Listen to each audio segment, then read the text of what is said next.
So, Natalie, I told you that I believe that there is an existential crisis of meaning for so many people around the world. It's not just in Western civilization, it's happening everywhere. And meaning or mattering is really this feeling that our existence is significant and impactful. And what I believe is that part of our struggle right now with meaning that is causing so many people to feel helpless, the loneliness epidemic, people who are broken, who are lost, a lot of the selfishness that I see people engaged in is really rooted in a disconnection from their spiritual selves. And if that is the case, what are your thoughts on how we can start healing this huge divide? So the disconnection from the self, it happens when the person believes that they are the character, the personality, they believe they're the mind. So when the person believes they're the mind, then they believe they're separate. And it's scary because it means, and the way in which the ego, the mind runs is that I'm separate, I have to protect myself. And you're out there and you could harm me.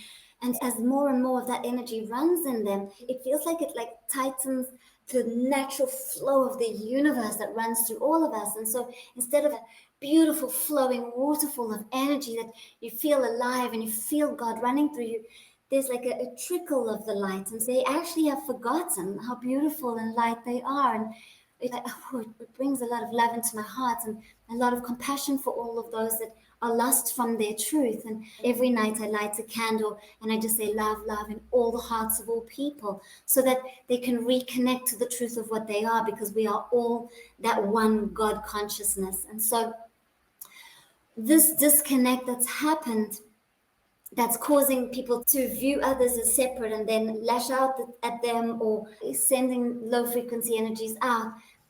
It's also the gateway back home. So, isn't this interesting? It's through the duality we come back to unity.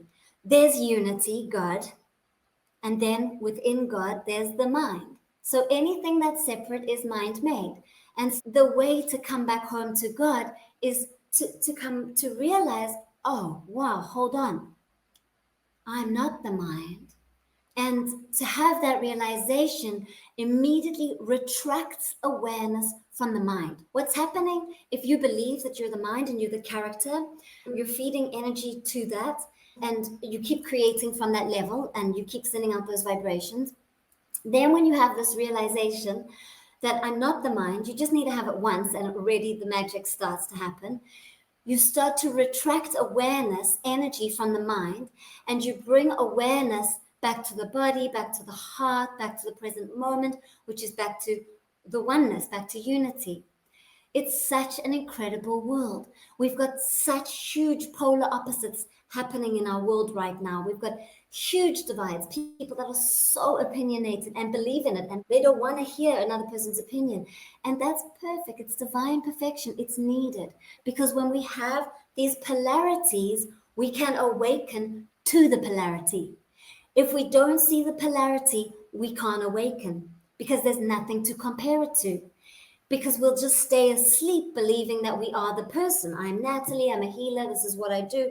I wake up every morning, I eat, I work, I do that. And that's what we believe. But then when we awaken and we go something more, that's where we see the polarity and we go, okay, and we start to feel it's through those dualities where we start to feel both polar opposites. So you sit in happiness and you sit in sadness, you sit in bliss and you sit in the void, and you go into all these different polar forces and energies and beliefs, and there you come back into unity, into oneness. So this is our gateway back. It's by accepting what is, noticing what is, and then by being aware and consciously choosing to come back to unity, to come back to the present moment where God is.